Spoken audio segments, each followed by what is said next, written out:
Hey everyone, and welcome back to my 2-week test of the Phil Maffetone diet. My name is Rob Jarrett, and this is actually going to be week 3 of the diet, and let's see how things look.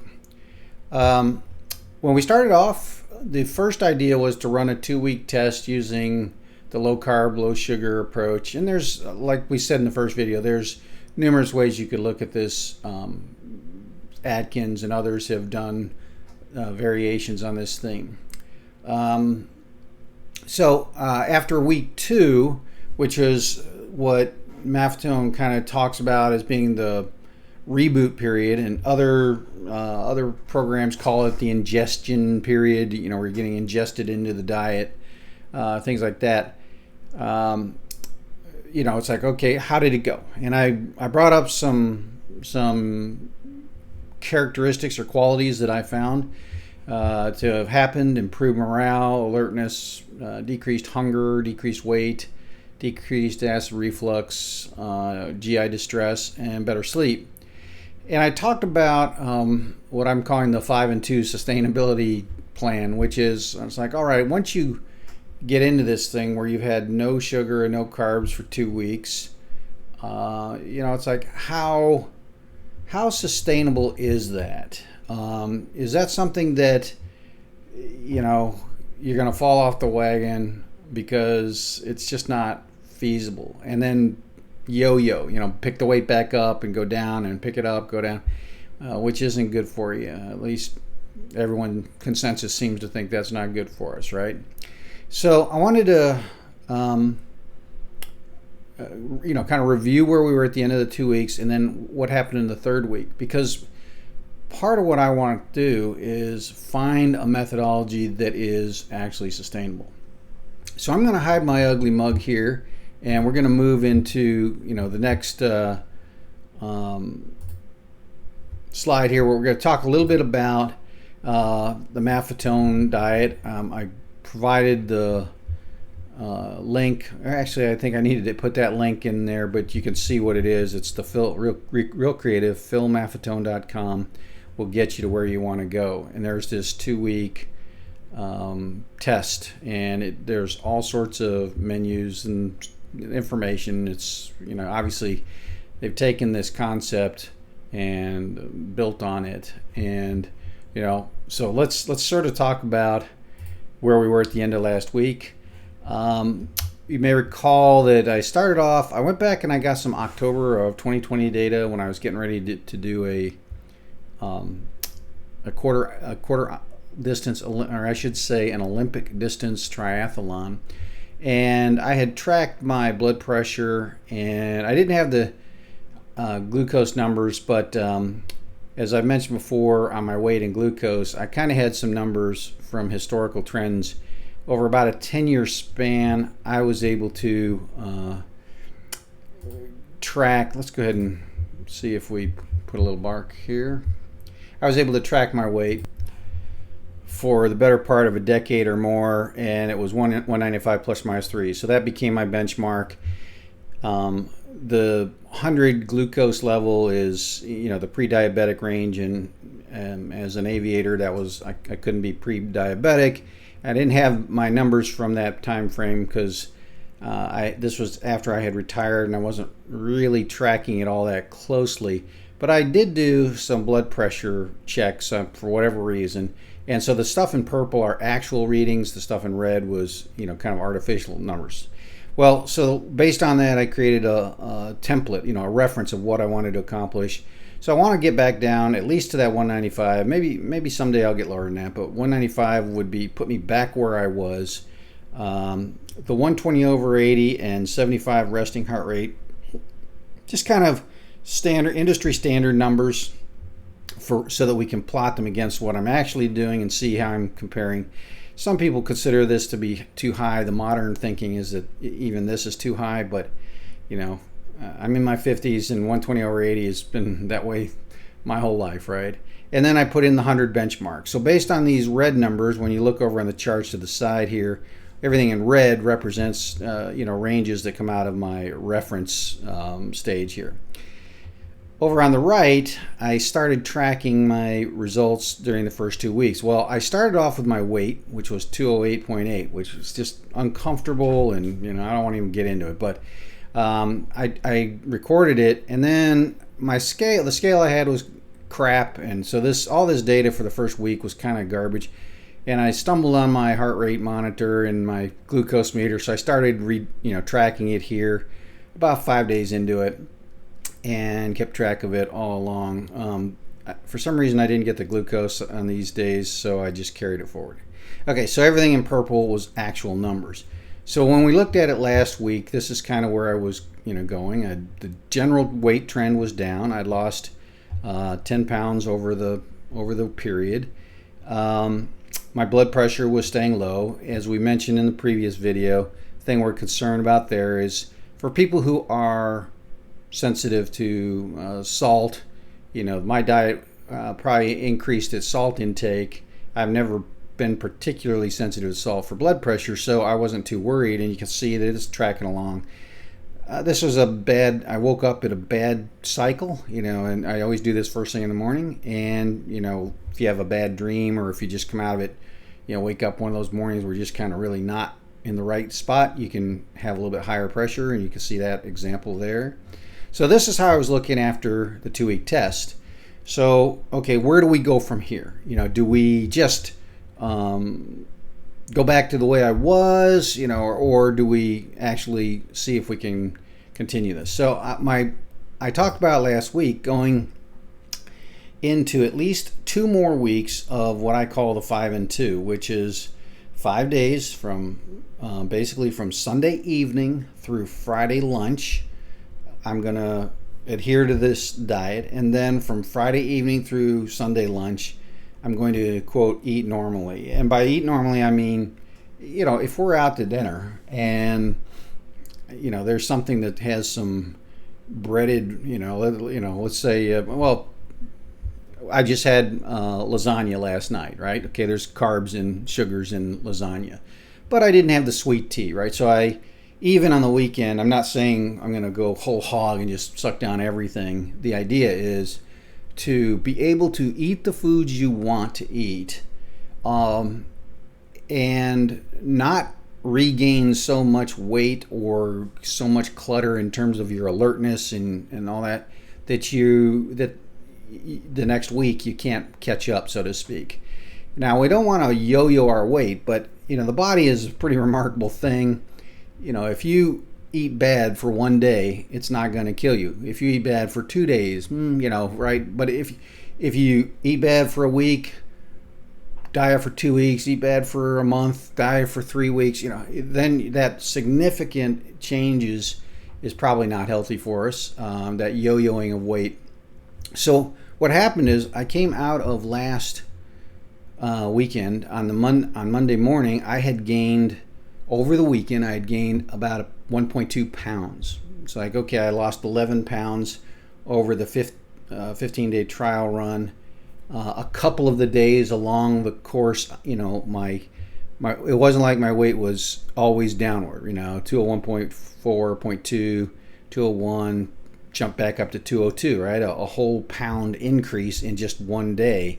And I didn't eat any carbs or anything that day, just kind of the way it worked. And the next day so over a 2-day span here, I gained 1.6 pounds. And then, I'm back down here to, actually my math, this shows that I'm an Aggie. Okay. So I went, 102, 100.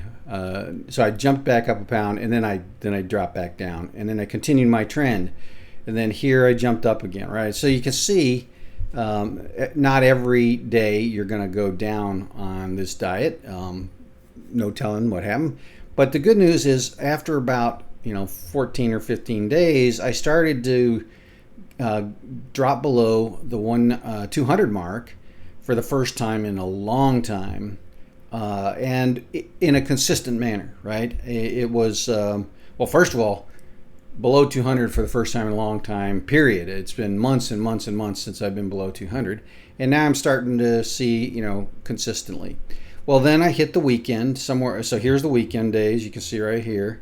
And I went from 198.4 to 199.8 up to 199.4, and then I maxed out kind of here at 200.4. So we went from 199.4 to 200.4. So I gained a pound over the 3 days, 4-day span here.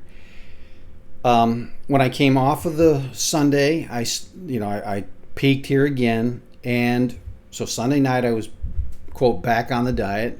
So last week, I think I had, we went out to get Mexican food. So we had, tortillas, rice, and sweet tea. For example, that was my Sunday celebration, and I did have my Chick-fil-A chocolate chip cookie.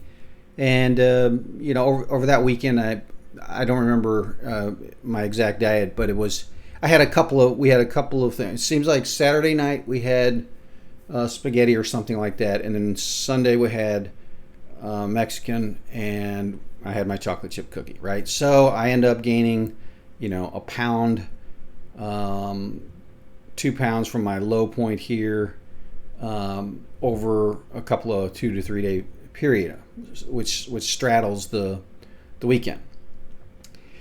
Well, Sunday night, we went back on to a lean diet. In fact, I might have not even had dinner. We might have just had some snacks. And then, so Monday to continue on the discussion of symptoms, I still felt alert, right? I still, even though I had some carbs over the weekend, I didn't have any carbs after, from the afternoon onwards on Sunday. I woke up in the morning, I was alert, didn't have that hunger, that driving hunger. And, I picked up with, bacon and eggs and proceeded through the course of the week. And over Monday through Friday, you can see that I dropped down. So I'm at a new recent low weight of 97.4 when I weighed on Friday. This morning I weighed 197.6. So yesterday was Friday night. We went out and we had lasagna, and it was great. Right? When I had lasagna, didn't do anything particularly excessive one way or the other. Drank water instead of sweet tea or Coke.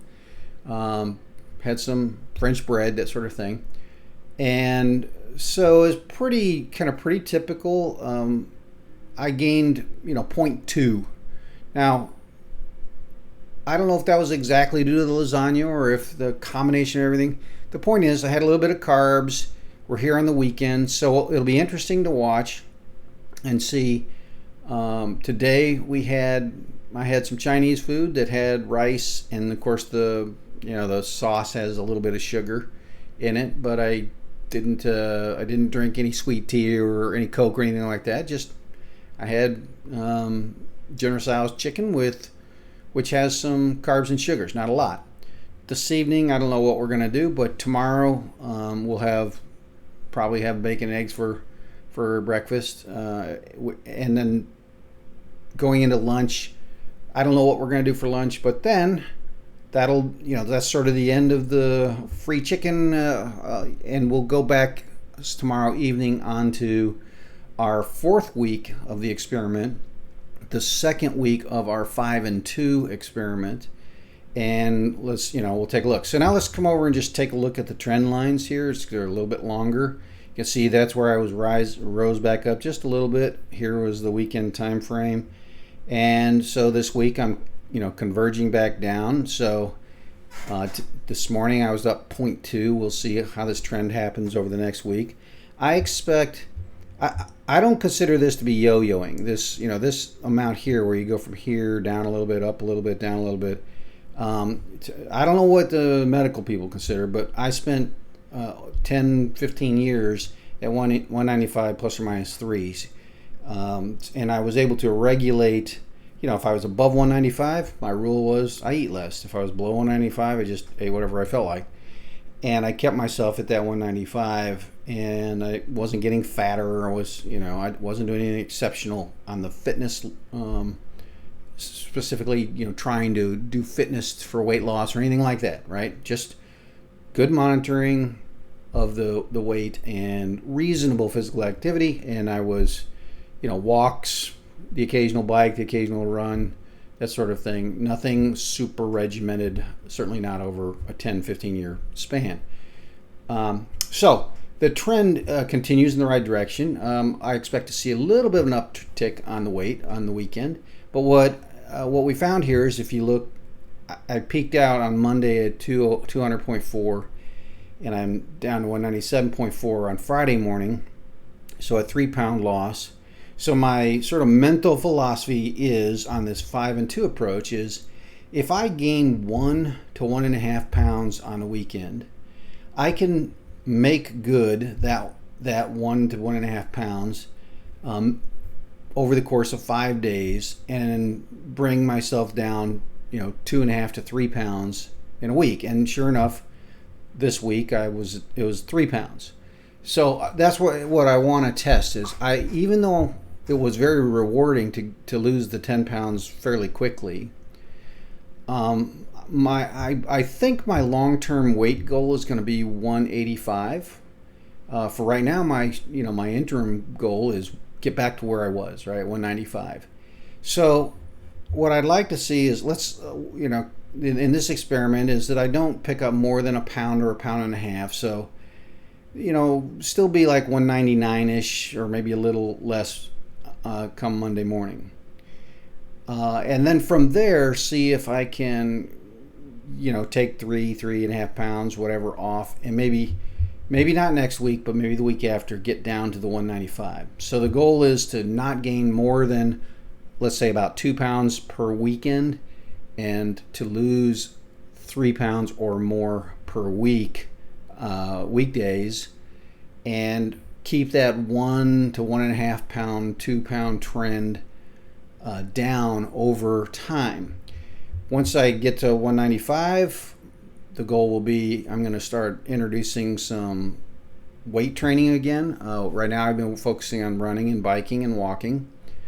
I'm going to start introducing some weight training again, because once I get down to 195, when you start to lift weights, start to pick up some muscle mass, you actually do pick up a little bit of weight typically, because muscle is a little denser than fat.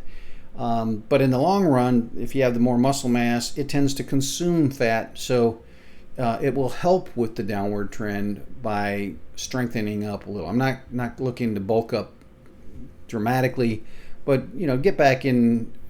My cardio is starting to come back with the cycling and the running. My legs are starting to come underneath me. My health feels better. And when you start adding strength again, there's things that there's a feeling about being physically strong that is that improves your morale. So if we kind of go back here, these are the things that I'm still working on, right? Strength improves morale. That's at least my experience, or from my personal point of view. When I feel strong, I feel better about myself. So this is, wrapping up kind of week 3 here. We're still on track. All of these things are still true. The rate of weight loss is, it's about the same during the week there, but there was a period where on the weekend where I let off the gas a little bit, so I regained. But once I started again from Monday through Friday, the rate of loss was about the 0.8 pounds per day that I was seeing in the first portion of the test. Now, I do think it is important to acknowledge. I didn't do it as good a job as I thought I did. Okay. The 2 main violations that I had during the 2-week period were the smoked products. One of my snacks was beef jerky. I read or something that beef jerky was okay, but when I'm back over here on the Maffetone site, right underneath the approved foods, I clicked right here. I didn't realize there was more stuff here, and I clicked right there because I was interested in, you know, what kind of stuff can I eat. Well, if you scroll down, there are yes foods and no foods in this test, and so my test was not entirely perfect. I got rid of the sugars. I got rid of sweets, the natural and non-natural. We didn't use canned vegetables, you know, etc. We didn't use ketchup. We didn't have potatoes, etc. We didn't do any fruit, no fruit bars, right? Processed meats, we stayed away from them. Most canned and prepared meats, we stayed away from that. Oops, you know, a little bit of smoked products in the bacon and in the beef jerky. Now, these weren't huge components of my diet, so, you know, oh well. And then the other thing is, somehow I thought that milk was okay. The half and half and the processed creamers and stuff like that, yeah, that makes sense, right? They load those things up with all sorts of crap.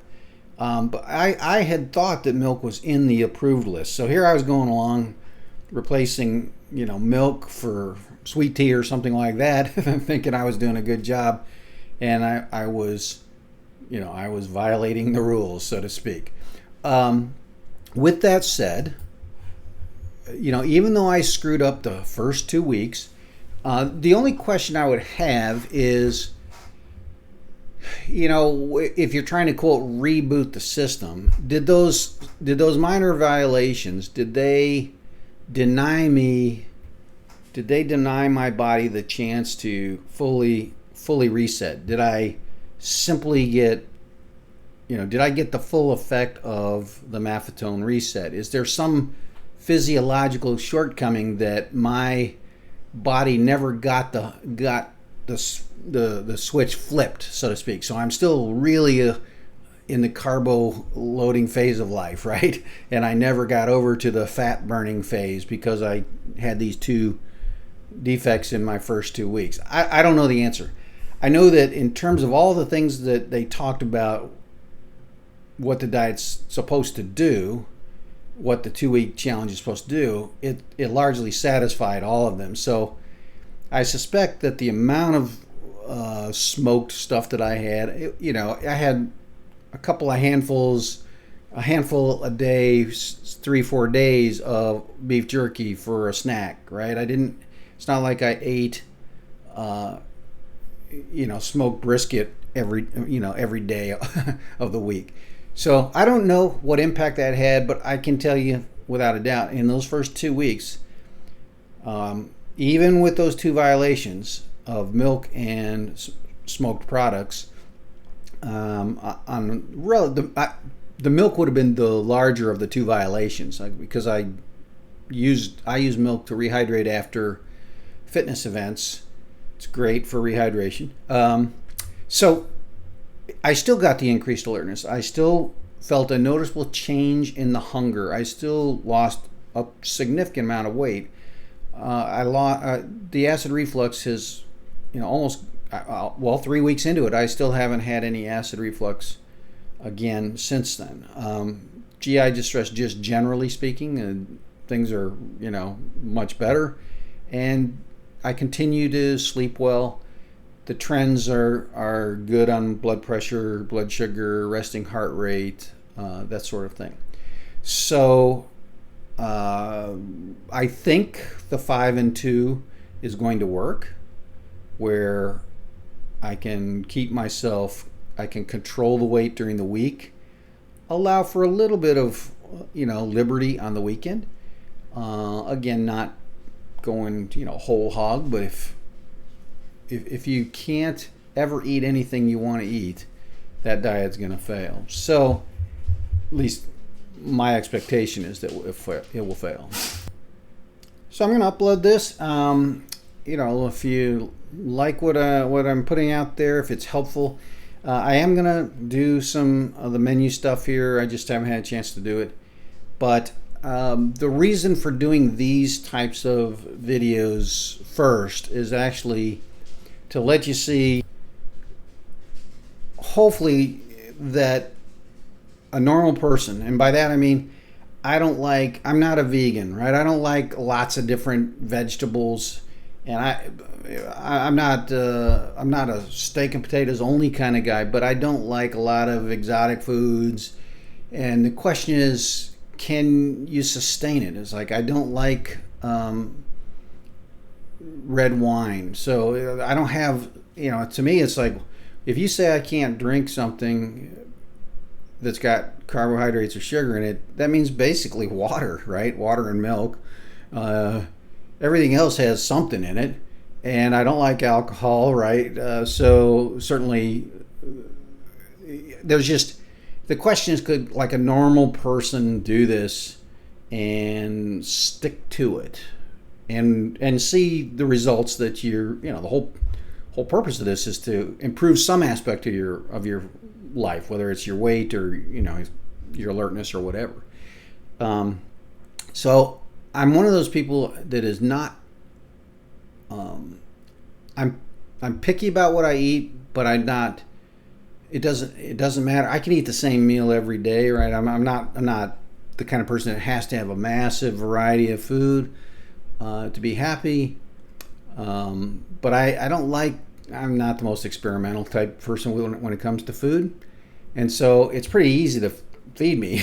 My wife doesn't have to have too many meals on her meal plan. She's a good cook and she takes care of me, but she really doesn't have to have too much on her meal plan to keep me alive.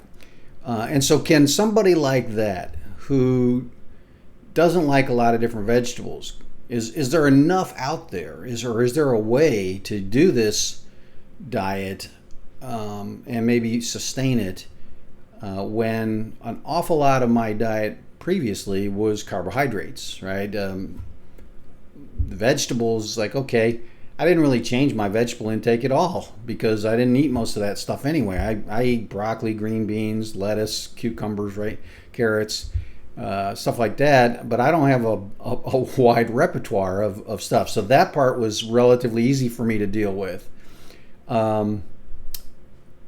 So now it's like, okay, going from eating meat and carbohydrates, going down strictly to the meats, if you will, was that sustainable? And it's hard in the sense that when you open up the pantry, everything, you got noodles, you got bread, you got all sorts of sugars and carbohydrates sitting there waiting for you. And so, it's not the easiest thing to do. But 3 weeks in, 2 weeks of really dedicated work toward the diet that got these major improvements right here, a little bit of guilty pleasure last weekend. I'm going back on it for this 5 and 2 plan, and then this week I'm going to repeat the 5 and 2. I'm going to kind of quote, eat what I want this weekend, and then see how I look on Friday morning after returning to the plan.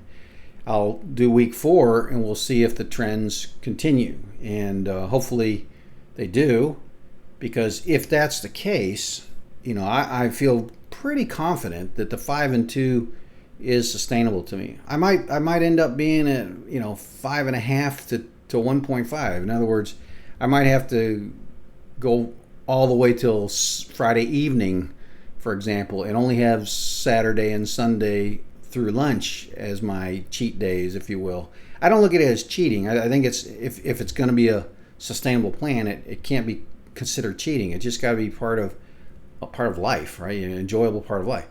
Maybe I'm going to get to the 4.5 to 2.5 plan, where on Wednesdays middle week we can go out and go to the steakhouse and I actually have maybe have some French fries with that steak or whatever.